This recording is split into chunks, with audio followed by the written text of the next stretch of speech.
Video ni kaleessa hojjedhe maatiin ijoollee xixiqqoo biyya Arabaatti erguutti badii guddaa qabu jennaan ijoolleen baay'een keessan maaliif maatii jetta maaliif akkana jetta jetnaan jettanii mee video xiqqoo wayii isin dhaggeeffachiisama.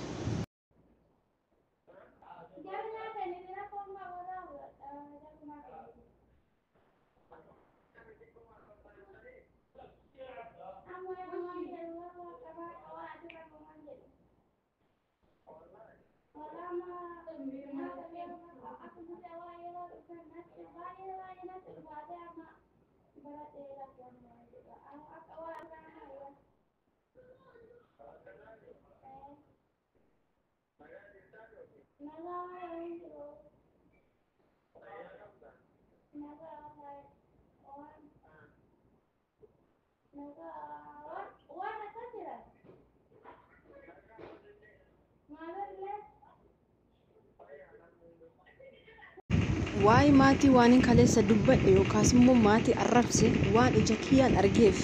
viidiyoo mucittii kana dhaggeeffattanii yeroo jalqabaa viidiyoo ishee yeroo isheen Itoophiyaa irraa dhufte isinii waraabaa ture. Arabittiin maal akka isheen jetti xirooftuudha jetti hojiin beektu jetti biyya ishee gasha jetti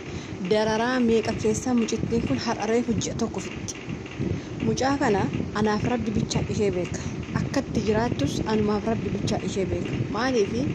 Arabittiin kuta lamitee qofaa qabdi. Kuta lamitee qabdi. Ijoollee dhiiraa baay'insaan qabdi. Ijoollee shamarranii lama qabdi. Kana keessa kuta lama bicha haa ta'uyyuu malee taa'umsa boqonnaa laattuufi asoofti achoofti yoo Arabittiin rafte bicha boqonnaa argatti. Silkii hin qabdu. Silkii laattuufi. Garuu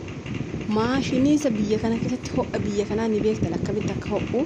maashinii sana bituu fi diddee kutawwai fooqirra ni beektan fooqissa xafayyan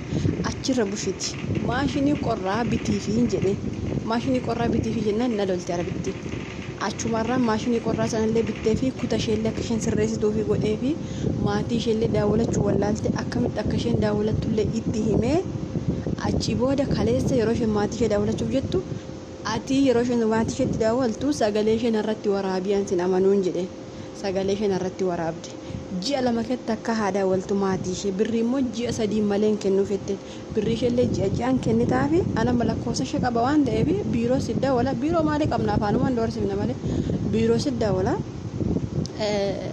silkii guyyaa isheen barbaaddetti kennitaafi akkana jedhee isheetti hime jechuudha. Sagalee mucayyoo kana namoonni duraan hin dhageenye yoo barbaadan addisii goesanii waraabuu danda'a. Sagalee ishee rikoordii godhee waan hin qabuuf jalqaba mucayyoo kanaa jechuudha. Kaleessa garuu maatii ishee dubbisu. Guyyaa kaleessa maatiin ishee maal jedhanii sagalee ishee keessa kuteensinii dhaggeeffachiise malee sagalee hunda isin dhaggeeffachiise. Arabittiin garuu sagalee baay'ee rikoordii irratti goote. Hin beektu isheen sobeetuma rikoordii irratti goote yoo jedhe akka isheen maatii ishee daawwalte baruuf jechuudha. Silkiitti laattu waan ta'eef mucaan silkii hin qabdu. Maatiin ishee maal jedhani guyyaa kaleessa ati ji'a tokko fixxeetta waan ta'eef birrii fidii isheeti jedhan. Sinii galee ji'a tokko fixxeetta waan ta'eef fidi birrii jedhani obboleessa ishee haa ta'u abbaa manaa ishee haa ta'u abbaa ishee haa ta'u beeku. Mucaan kun ji'a tokko kan akkatti isheen fixxee as geesse anaaf rabbi bichaa beeka. Dhugaa rabbi isinitti himaa dhuguma rabbi isinitti himaa. Ho'a biyya kanaa waan fe'e biyya kanaa dandeesse amala namitti dandeesse bakka ciisaallee too gaarii hin qabaatiin mucayyoon kun ijoolleedha ija kiyyaan argeenaan mucaa waggaa 15 guuttu maatii maaliif arrabsitaa naan jettan guyyaa kaleessaa mucayyoo arabni ulfeessisan maaliif maatii arrabsitaa maatiin maal balleessanii jettan ijoollee xiqqishuu sabiyyi biyyaa baasuuni maatiin badii hin qabani kana bicha naa deebisa yoo anatu badii qabaate anatu viidiyoo kiyya kaleessa hojjedhe sana nin kaasallee isinillee as bahi dhiifama gaafadha lakkisitu badii qaba yoo jettan an dhugaa rabbi isinitti viidiyoo kiyya kaleessa koomentii baay'een isaaniin kaase malee ijoollee baay'een keessan koomentii adda addaa barreessitan maatii akkas jettan ijoollee waggaa 15 hin guunne biyya Arabaatti erganii ijoolleen garatti silkii biyya daawwattu hin beektu damoosa fudhachuu hin beektu isaan garuu gaafa ji'a gahan ati ji'a fixxe birriin eessa kee kunoo kaleessa obboleessa ishee akkas jedha obboleessa kee jettee hin beekon arsiya mucaan kun. Maatiin maallaqumaaf ijoollee biyyaa baasa amma Arabittiin otoo ani hin jiraanne dhugaa rabbi isinitti of jajuuf miti ani otoo ani mucitti kana hin beeku ta'e silkiillee umurii ishee guutuu biyyan daawwaltu afaanis hin beektu waan takkas hin beektu hinumaallee akka namaallee ija hin jabaattu mucittiin kun mucaa sodaattuu wayiiti umurii ishee guutuu mana Arabittii keessa tola hojjechaa hafti jechuudha. Tola silkii miti birrii tokkotti illattu Arabitti hin beekan intala jaarti kanaati asofti. Yeroo baay'ee sararatanyaa walii warreebdee gashiti dhugaa Rabbitti mucaan walloo tokko waggaa lama bira teesse warreebanii gashiti damoosa jeshanii hawwatte hin beeka Arabitti asof intala jaarti waan ta'eef asofti. Amala isheellee bareechee ishee beeka. Kanaaf warreen kaleessa yaadan taane daddarbitanii ani bakkatti maatiitti badii dubbadhe eessatti dhugumatti maatiin badiin qabani kaa maatii gaarii qabdani maatiin keessan badiin qabani mee maatiin keessan sin jaalatu maatiin keessan badii hin qabani maallaqa waggaa tokko miti ji'a tokko irraa kutaa ilaala akka maatiin keessi jaalata ilaalta maatiin ijoollee ofii akka intala abaluutti gurguradha jedhee ijoollee gurgurachuu mi'eeffate malee ijoolleen umurii waggaa 15 guunne biyyaa baasuun salphina. Maaliif maatii taarree agaafa laxanii guddifachuu qaban ijoollee isaanii. Yoo umurii waggaa 20, waggaa 25, waggaa 30, waggaa 19 yoo haa ta'u yoo akkana ta'e rakkoo hin qabu beeki waan ishee irra ga'u beekti waan hundumaa beekti. Ijoollee waggaa 15 kun mucitti nama 9 ishee dhaggeeffachiisu kun yeroo hunda an dhuguma Rabbitti ba mucaan kun waggaa 15 guuttu. Waggaa 15 guuttu kun utuu akka fe'e gootanii waggaa 15 hin da'uum ani guyyaa tokko asuftee hin sodaatti natti illee dubbattu an ishee kun akkana hurgufama ijoollee sabiyyi akkasii biyyaa baastanii kaatanii gaafa ilmi arabaa ulfeesse gaafa arabni ulfeesse mucayyoo kaleessa ulfoofte kan agartaniittu mucaan sun amma waggaa 20 macaala taate 20 yoo taate